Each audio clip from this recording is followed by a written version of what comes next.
अस्सलाम वालेकुम व्यूअर्स, कैसे हैं आप सबको ऑल अबाउट गार्डनिंग में खुश आमदीद। आज हम बात करेंगे गुलदाउदी के बारे में। देखिए, गुलदाउदी के बारे में हम बात करेंगे कि सीज़न ख़त्म होने के बाद आप उसकी केयर कैसे कर सकते हैं।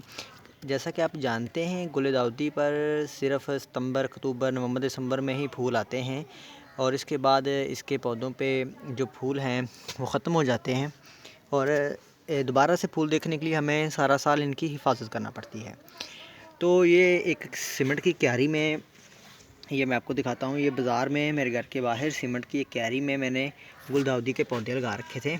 इनको ये अब देखिए, मैंने यहाँ से इनको काट दिया है क्योंकि इनके फूल आने के बाद ख़त्म हो गए थे।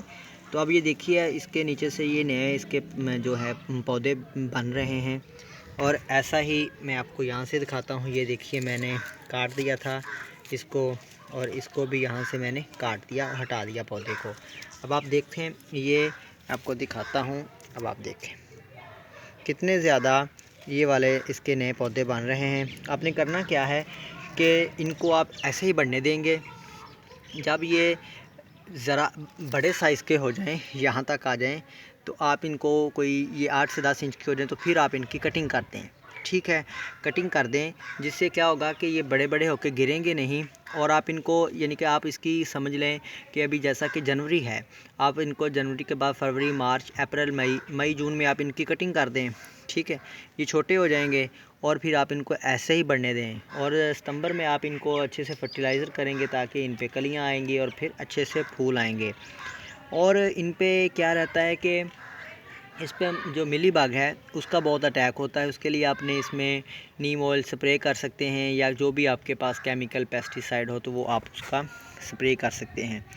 जिससे क्या होगा कि गुलदाउदी के पौधे जो हैं वो बीमारियों से भी बचे रहेंगे और आप उन पे दोबारा से फूल देख पाएंगे। ऐसे ही अगर आपके गमले में है तो आप चाहें तो गमले में भी इनको ऐसे ही करेंगे। जिससे क्या होगा कि अगर आप नए पौधे बनाना चाहते हैं तो आप इनको अगस्त में गमले से सारी मिट्टी निकालने के बाद आप इनके ये वाले जो पौधे हैं आप इनको एक एक करके अलग से लगा सकते हैं। तो होपफुली व्यूअर्स, मैं आपको वो सारी बातें मैंने बता दी हैं, तो मैं उम्मीद करता हूँ कि आप इनको फॉलो करेंगे। अगर आपका कोई सवाल हो गुलदाउदी के बारे में तो आप मुझसे इस वीडियो के कमेंट सेक्शन में पूछ सकते हैं।